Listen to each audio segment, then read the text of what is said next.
Dando, portanto, prosseguimento, teremos agora o primeiro painel, cujo tema é Compromisso Nacional para aperfeiçoar as condições de trabalho na cana-de-açúcar. Assim, pedimos para compor a nossa mesa de trabalhos Dr. Hélio Neves, doutora Tereza Aparecida Asta Gimiani e doutora Antônia Regina Tancini Pestana. Por favor.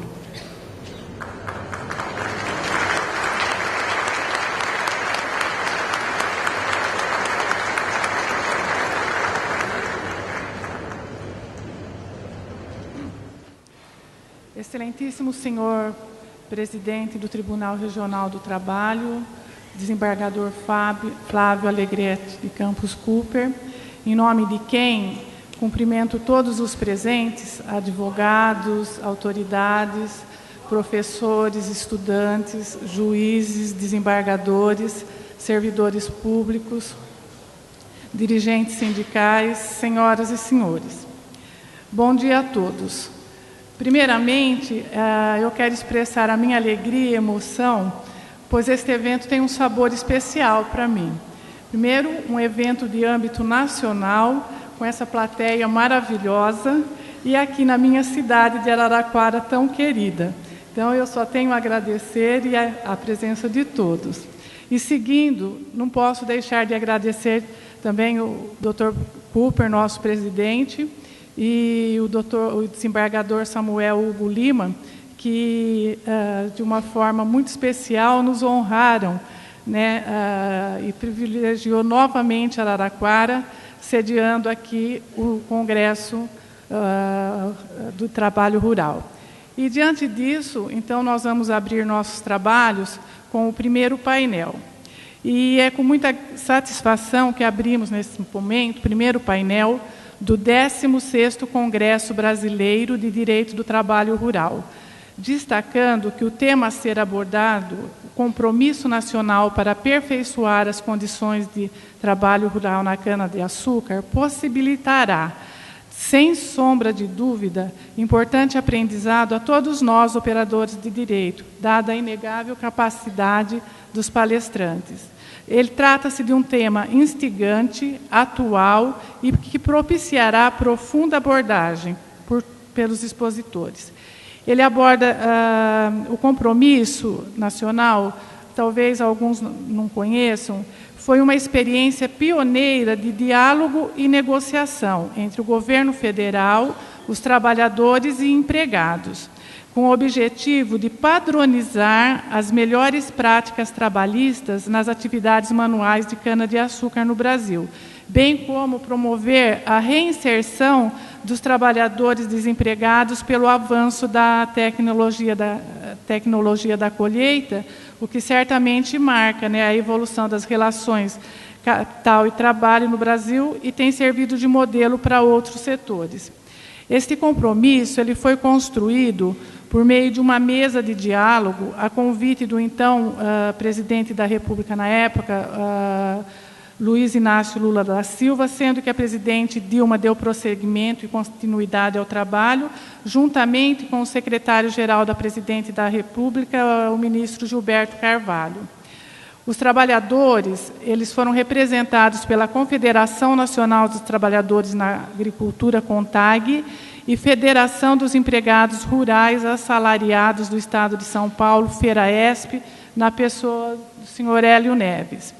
A União das Indústrias de Cana-de-Açúcar Única e o Fórum Nacional Sucroenergético representaram os empresários.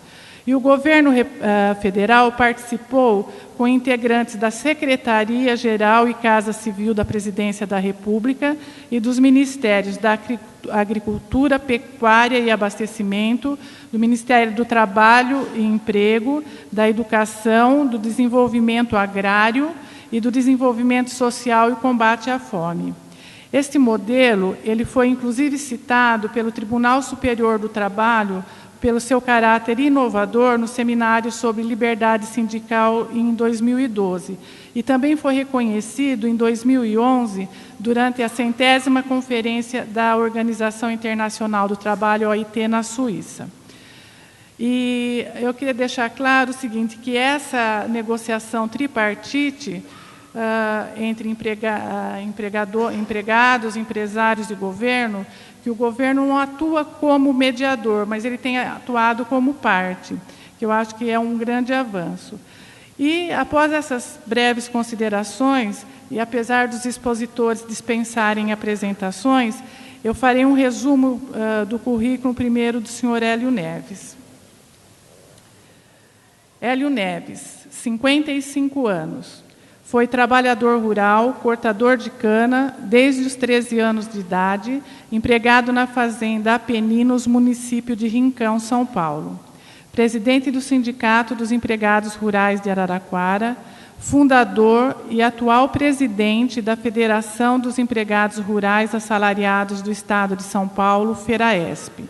Ex-vice-presidente da Federação dos Trabalhadores na Agricultura do Estado de São Paulo, FETAESP, e da Confederação Nacional dos Trabalhadores na Agricultura, CONTAG, no período de 1987 a 1989. Membro da Comissão Nacional de Diálogo para aperfeiçoar as condições de trabalho na cana-de-açúcar, instituída pelo Decreto Presidencial, publicado no Diário Oficial de 24/11/2000. Foi um dos protagonistas e assinantes do Compromisso Nacional para aperfeiçoar as condições de trabalho na cana-de-açúcar e, sem dúvida, um dos dirigentes sindicais de maior prestígio em nosso país. Assim, com a palavra, senhor Hélio Neves. Primeiramente, bom dia, senhoras e senhores. Quero fazer uma saudação à desembargadora Tereza, à desembargadora Antônia. Dizer que, antes de mais nada, eu estou particularmente muito honrado e emocionado por esse momento. Assim como a desembargadora Antônia, ocorre aqui na cidade em que eu só não nasci em Araraquara, minha família mudou para cá, eu tinha 2 anos, mas durante toda a minha existência eu brinquei pelos bairros, andei pelas ruas e vivo até hoje nessa cidade maravilhosa. Então, um prazer maior ainda por estar aqui, na minha terra, participando desse evento de tamanha grandeza. Quero agradecer à comissão organizadora, à direção do TRT, e pretendo trazer aqui informações sobre a realização do compromisso. Mas antes de entrar diretamente no tema, quero informar que eu sou deficiente visual, por isso agradecer aqui as pessoas que têm me ajudado, aqui contribuído com o trabalho. A FERAESP é uma organização sindical recente no Brasil. Ela surgiu fruto de uma iniciativa dos trabalhadores rurais assalariados que até 1988, por força da forma como o sindicalismo rural se organizou no Brasil, especialmente no período do regime militar, conviviam na mesma organização sindical com produtores rurais individuais ou familiares, conhecidos por longo tempo por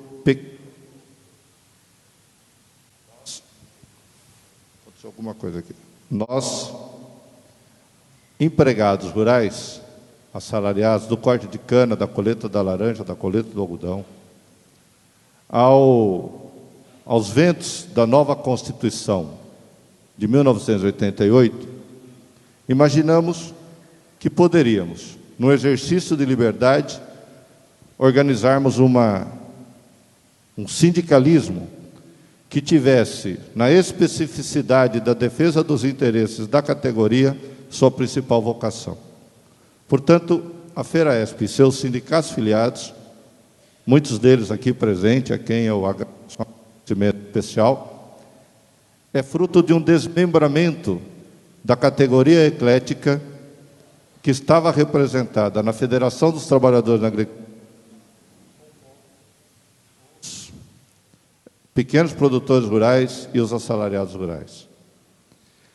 De 1989 a 2002, por decisões judiciais, a FERAESP foi impedida de funcionar. Somente por volta do mês de junho de 2002 que o STJ reconheceu o direito da FERAESP, seus sindicatos, se organizarem livremente. Depois dessas demandas todas, com o reconhecimento judicial, com o registro sindical no Ministério do Trabalho, a FERAESP tomou a iniciativa de procurar a União da Indústria Canavieira, a única, e apresentar para a única, naquela ocasião, uma pauta que, francamente, eu preferia chamar de agenda. O que a FERAESP entendeu? E entendeu desde o seu nascimento?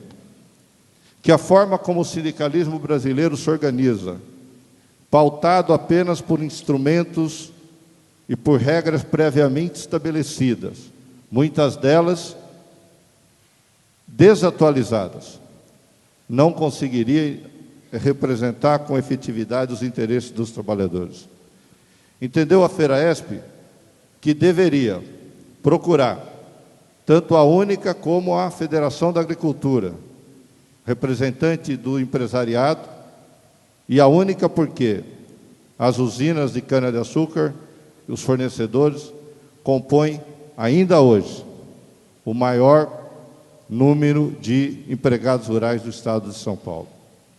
Nós entendíamos e continuamos entendendo que a forma de pactuação coletiva prevista na CLT, contrato coletivo, convenção, acordo, etc., é importante, nos traz a possibilidade do debate diário, cotidiano, para a busca de um contrato, de um instrumento jurídico, mas que a sua forma de elaboração, de discussão, de aprovação, quase sempre não atende o cotidiano da vida dos trabalhadores. Porque a relação em capital e trabalho, ela se dá a cada momento, a cada instante. O trabalho nos canaviais, o trabalho nos pomares de laranja, nas lavouras de eucalipto, se dá lá, como diz na roça, no pé do eito. E no pé do eito as coisas acontecem. Portanto, o nosso entendimento é de que uma norma jurídica, como o caso do acordo coletivo ou da convenção coletiva, por si, não resolve, assim como a lei, por si, não resolve a relação direta entre capital e trabalho. No máximo, procura regular, atenuar conflitos. Então, como tratar dos conflitos, como tratar das questões que ocorrem no cotidiano? E foi nessa primeira agenda, se não me falha a memória, de 2003, que a FERAESP apresentou a única 11 itens para uma agenda positiva de negociação permanente. Vou me lembrar de alguns itens aqui. Itens sobre a terceirização no corte de cana. A FERAESP defendia que única e a entidade dos trabalhadores deveriam tratar desse tema, dado a sua importância na relação capital-trabalho e suas consequências nessa relação. Também levamos a questão dos migrantes, a relação da migração para o corte de cana e para o plantio de cana em São Paulo. Questões como o pagamento por produção, salário por produção, e a forma de aferir-se essa produção, que ficou conhecido como pagamento por tonelada. Cito esses três. E depois de longos debates, depois de muita discussão, a Única e a FERAESP entenderam que deveriam se lançar num desafio para, juntos, enfrentar alguns temas. O primeiro tema que foi enfrentado gerou um compromisso entre a Única e a FERAESP, um compromisso ético, um compromisso que na roça a gente conhece como compromisso do fio do bigode, para que nós, essas duas entidades, enfrentassem a questão da terceirização no corte de cana no estado de São Paulo. Lançamos uma nota em conjunto, às empresas, aos sindicatos, a todos que militam nessa relação capital-trabalho, para que fizéssemos uma grande cruzada pela contratação direta, sem o uso de intermediário nessa relação.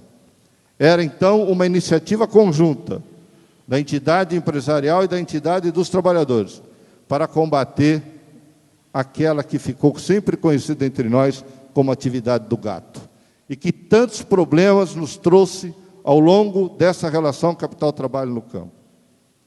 No nosso grupo de trabalho, a Única foi levada de São Paulo para os cortes de cana. A Única foi levada de São Paulo para o plantio de cana-de-açúcar. Experimentou o transporte dos trabalhadores. Experimentou o sol e a poeira. Fugimos, portanto, de uma mesa de negociação numa sala de ar-condicionado para dizer às lideranças da Única como era efetivamente a realidade no campo. Esse processo não foi fácil. Nesse processo, vem depois o presidente Lula, e ao tomar conhecimento do que acontecia no estado de São Paulo, o presidente Lula convidou a FERAESP, convidou a CONTAG, outras lideranças sindicais de trabalhadores, para discutir a situação dos trabalhadores da cana-de-açúcar em todo o Brasil. Nesse primeiro encontro com o presidente Lula, o que nós defendemos, vou dizer aqui com muita naturalidade, eu disse pessoalmente ao presidente: presidente, como o senhor mesmo disse, os usineiros do Brasil são heróis. Como o senhor mesmo tem praticado, o senhor leva a bandeira do etanol pelo Brasil, pelo mundo afora. Eu gostaria que o senhor, como um trabalhador, abraçasse também a bandeira das causas dos trabalhadores. Porque nós, do trabalho da cana-de-açúcar, somos a primeira categoria de trabalhadores da agricultura desse país. Porque a produção da agricultura do Brasil começa com a cana-de-açúcar. Portanto, não é possível que no seu mandato, no seu governo, os trabalhadores da cana-de-açúcar não tenham sequer um reconhecimento direto com Vossa Excelência, que é nordestino, é trabalhador e conhece como ninguém que a perspectiva da negociação e da relação entre capital e trabalho não pode parar friamente no texto da lei. Nós precisamos avançar nisso. O presidente aceitou o desafio, convocou os empresários, foram sucessivas reuniões, e só para chegar à conclusão de que iríamos fazer um contrato coletivo nacional, ou iríamos fazer uma convenção coletiva nacional, enfim, que instrumento iríamos trabalhar.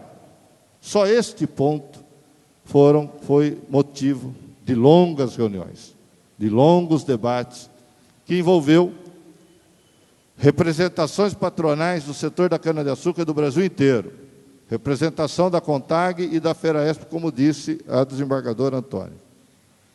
Um outro ponto extremamente delicado foi qual era o papel do governo naquele processo. O presidente Lula designou o secretário-geral, ministro Luiz Dulce. Ao dizer dele, a presença do ministro Luiz Dulce era para mostrar claramente o compromisso dele, presidente Lula, com aquele processo. Com o ministro Dulce, vieram outros ministérios. Ao final, fechou-se 7 ministérios, mas vários ministérios passaram pelo processo de discussão. E para chegar ao ponto de que o governo não era apenas mediador, novamente foram longas e difíceis reuniões.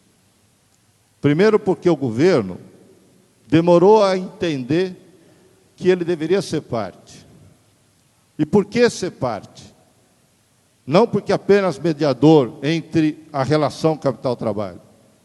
Porque nós descobrimos que no cotidiano lá do corte de cana, por exemplo, a luva que os trabalhadores são obrigados a usar não protege a mão. A luva que os trabalhadores são obrigados a usar não tem aderência ao facão.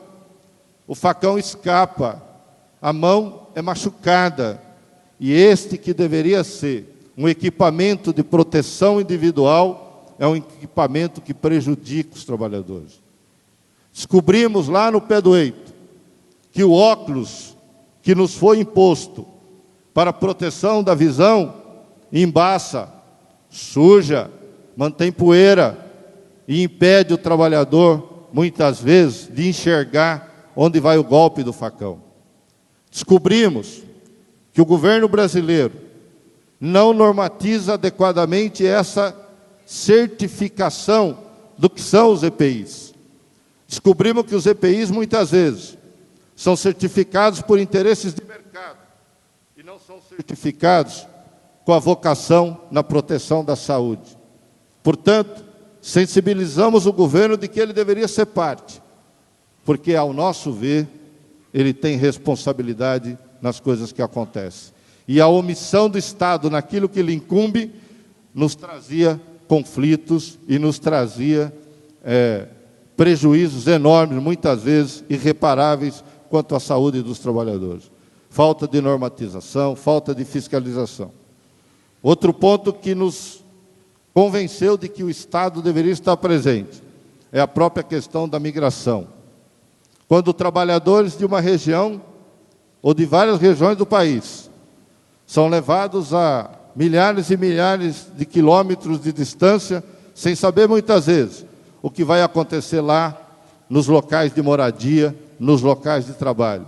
E as famílias nos seus locais de origem, angustiadas, até mesmo sem poder receber notícia de como está e onde vive seus entes queridos. Portanto, debatemos com o governo a necessidade dele, enquanto parte, regulamentar essa questão e se colocar a serviço dessa contratação, não para impedir a migração, não para impedir as empresas de contratarem, mas inclusive para impedir o tráfico ilegal de pessoas, inclusive para impedir a compra e venda de seres humanos, como muitas vezes nos deparamos nesta região, para que o debate e a discussão sobre a intermediação no transporte, a intermediação da mão de obra, sobre a situação dos alojamentos, pudesse vir para a mesa, a questão sanitária desses alojamentos. Então eu quero dizer que o primeiro esse grande desafio de que o governo não podia estar presente como mediador, que costumeiramente acontece na velha tradição da negociação coletiva, né? Mesmo que a gente eleja um árbitro, etc., mas e o cumprimento dessas obrigações? Os trabalhadores sempre procuraram no Estado o atendimento de suas reivindicações, os empresários também, mas nós entendemos, depois de muito debate, de que pode haver interesse comum na solução de problemas em que o Estado deixa de cumprir com as suas obrigações, particularmente, como nós estávamos na sede do Poder Executivo, particularmente o governo federal. O governo aceitou essa condição de ser parte. Nós também não sabíamos exatamente, continuava esse impasse, qual é a natureza do instrumento. Vai ser um instrumento jurídico? vai ser um instrumento político. Nós entendemos, a mesa de diálogo, depois de inúmeras reuniões, foram 18 ou 19 reuniões formais, mas mais de 2 ou 3 dezenas de reuniões informais, para que a gente adquirisse confiança, possibilidade de diálogo, porque essa sempre foi uma relação de muito atrito, a relação do setor sucroalcooleiro empresarial e do setor organizado dos trabalhadores. Me lembro, em 1984, quando tinha recém saído do corte de cana, e me deparei com a mobilização e a greve dos trabalhadores de Guariba. Quem acompanhou aquela mobilização ao meu lado foi o desembargador aposentado deste tribunal, José Antônio Pancotti. E com ele, eu que estava recém-chegado no movimento sindical, muito aprendi. Novos modelos de negociação. E naquela greve de Guariba, naquele ano em que trabalhadores morreram, a polícia matou, canaviais pegaram fogo, e o ministro Almir Pazianotto, que tinha passado pela Secretaria de Relações do Trabalho e era ministro do Trabalho do governo Tancredo Neves, sentou à mesa e pela primeira vez saía um acordo coletivo que dava aos trabalhadores o direito de registro em carteira, não o direito que a lei reconhecia, o compromisso dos empresários de fazer. Essa trajetória dos trabalhadores da cana de São Paulo, que inspirou o Brasil, levou a gente a acreditar que se construirmos a nível nacional um compromisso real, não um compromisso de papel, não uma norma que precisa necessariamente de um juiz para julgar, porque se a gente admite que o juiz vai ter que julgar, que o advogado vai ter que entrar com a ação, então nós estamos admitindo que não vamos cumprir aquilo que assinamos. Nós estamos admitindo que não vamos respeitar o compromisso que firmamos. Essa é a natureza da norma jurídica, ao nosso ver. A norma jurídica admite o conflito, admite o desrespeito, e daí monta toda uma estrutura para que ela possa ser efetivada. Essa forma de funcionamento do Estado, ao ver da FERAESP, ela é importante, tem sua importância na vida social, mas ela não atende às necessidades imediatas, e a evolução do direito e das relações nos coloca o desafio de buscar o novo. Foi com essa vocação que, ao final de tantos debates, construímos o compromisso nacional. A dificuldade de entender se o compromisso nacional ele ia ser uma norma jurídica ou uma norma ética, política, moral, foi nossa. E, sinceramente, eu não tenho este problema resolvido.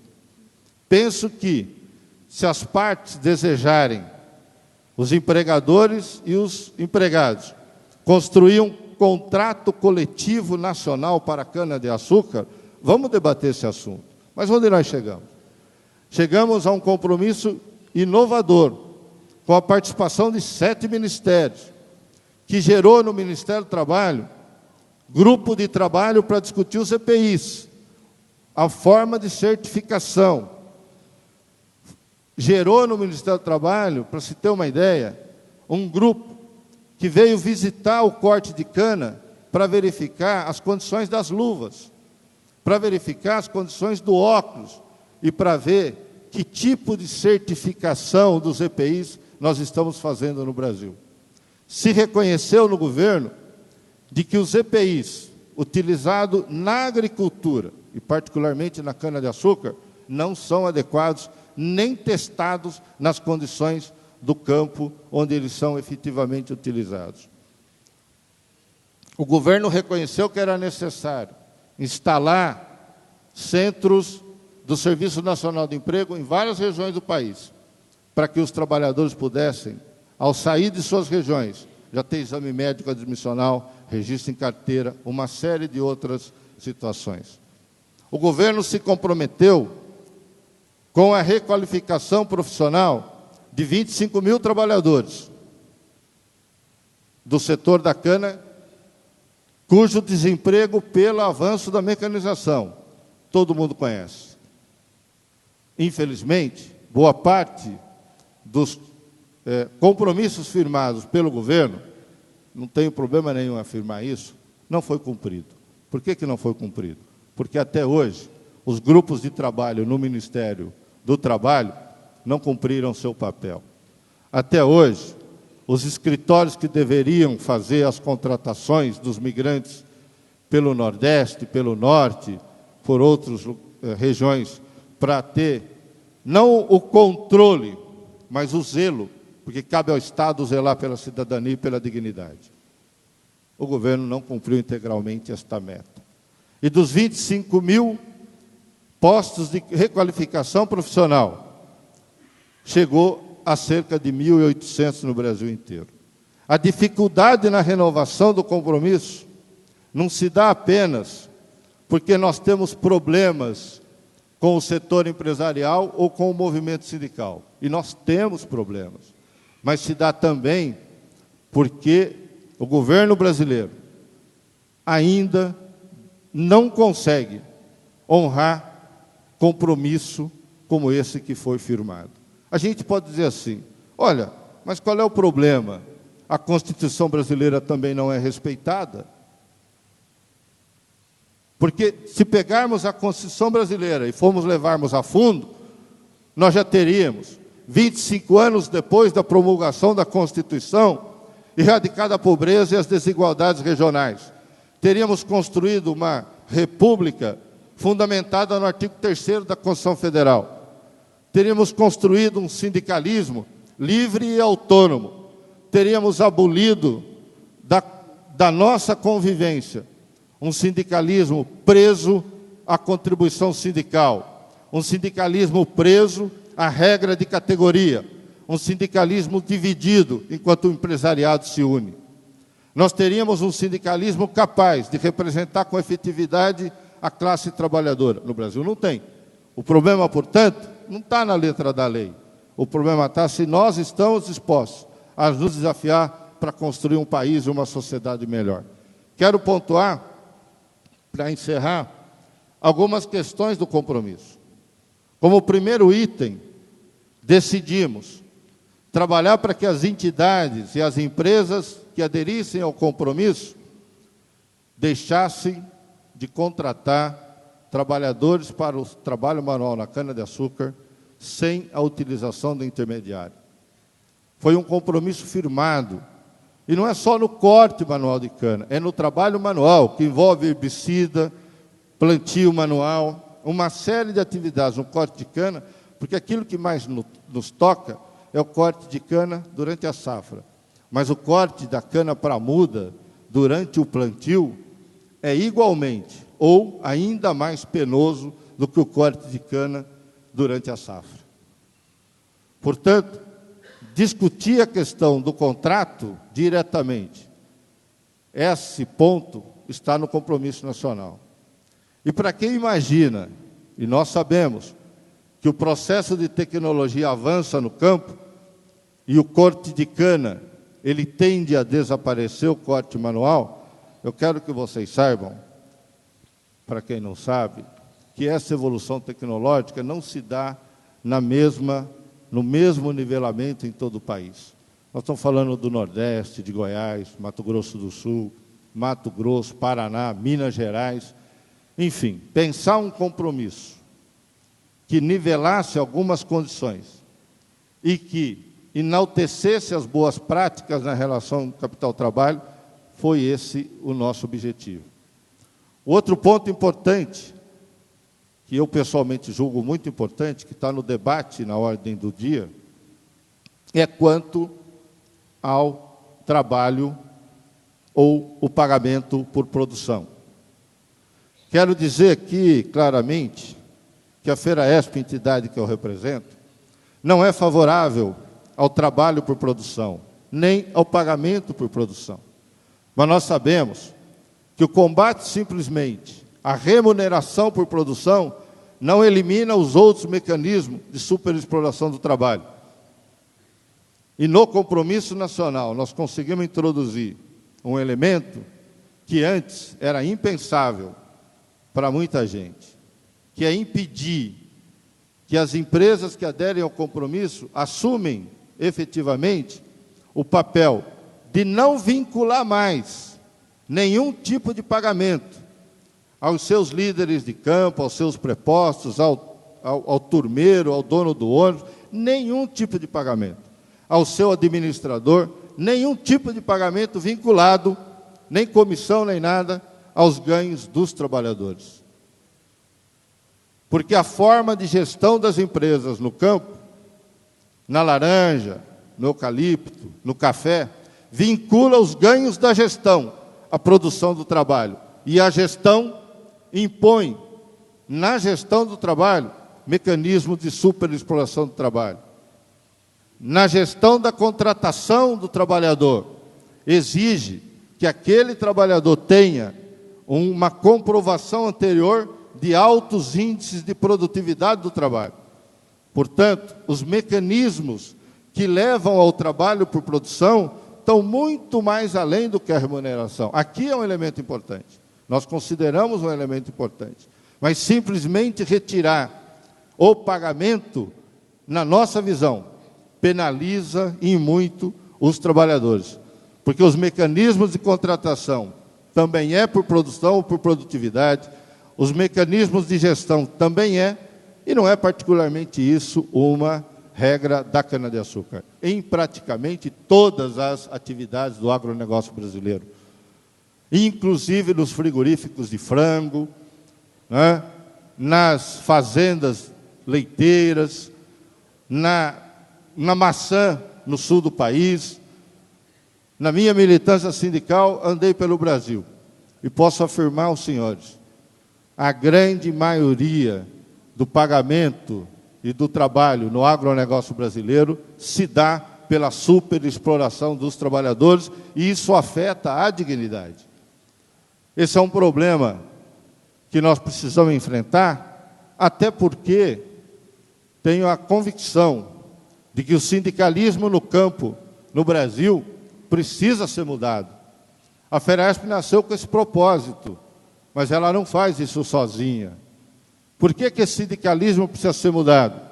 Porque ele padece de distorções na sua origem. Ele convive ainda hoje com regras institucionais que foram impostas ao povo brasileiro pela ditadura. Como dizia Ulisses Guimarães, inauguramos uma nova Constituição, mas vamos conviver por longos tempos com os entulhos da ditadura. O sindicalismo brasileiro, no campo particularmente, ainda convive com regras, e ainda hoje, o Ministério do Trabalho em Brasília discute um grupo de trabalho no gabinete do ministro para fazer uma norma de como que os trabalhadores do campo vão se organizar. A Feresp está lá defendendo a liberdade, defendendo a autonomia e defendendo nossos princípios de que ao Estado não cabe a interferência na organização dos trabalhadores, mas ao Estado cabe a proteção da cidadania, a garantia da dignidade, porque se nós, trabalhadores do campo e muitas vezes de outras atividades, não temos acesso à educação, não temos acesso à saúde de qualidade, privilegiados, e que bom que muitos têm acesso à faculdade e à universidade, mas a grande massa desse país não tem acesso.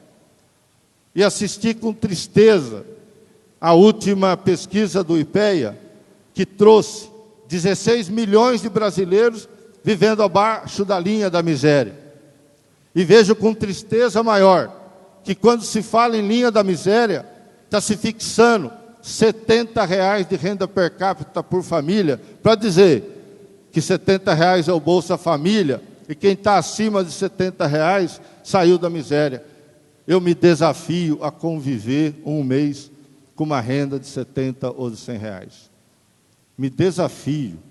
Portanto, esse país só vai se desenvolver, senhoras e senhores, na busca da dignidade humana e do propósito da verdadeira justiça, se os agentes sociais, e aqui eu incluo o Ministério Público, o Ministério do Trabalho, a Educação, a Saúde, todos os órgãos de governo no Executivo, os órgãos e os mandatos parlamentares de vereador ao Congresso Nacional, os juízes, de primeira instância ao Supremo Tribunal Federal, colocar em primeiro lugar o ser humano no foco da nossa atuação, colocar em primeiro lugar a justiça social, a transparência, a verdade, e não as vaidades ou os interesses pessoais. Eu tive a grata satisfação de colaborar, de contribuir com o compromisso nacional. Mas o compromisso nacional para aperfeiçoar as condições de trabalho na cana-de-açúcar não é, e está longe de ser uma obra do Hélio Neves, uma obra do presidente Lula, uma obra da doutora Elimara ou da CONTAG. É uma construção de muitos. Porque dessa construção participaram as assembleias sindicais, as plenárias. Tem defeito? Tem, como tudo aquilo que o homem faz. Nós lutamos para aperfeiçoar.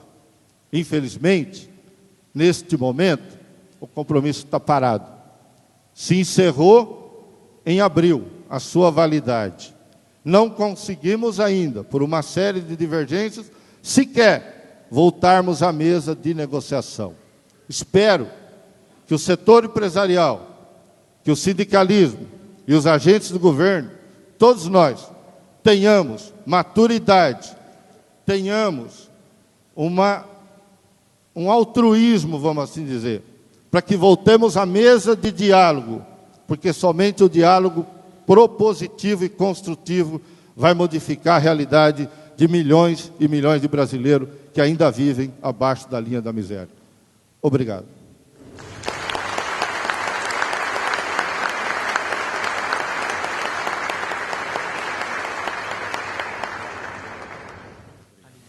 Bem, como não poderia ser diferente, né, a bela palestra proferida pelo senhor Hélio Neves, pois ninguém melhor do que ele, que foi protagonista e integrou de corpo e alma esse compromisso, que, aliás, serviu de base para outros segmentos do trabalho, inclusive para a construção civil.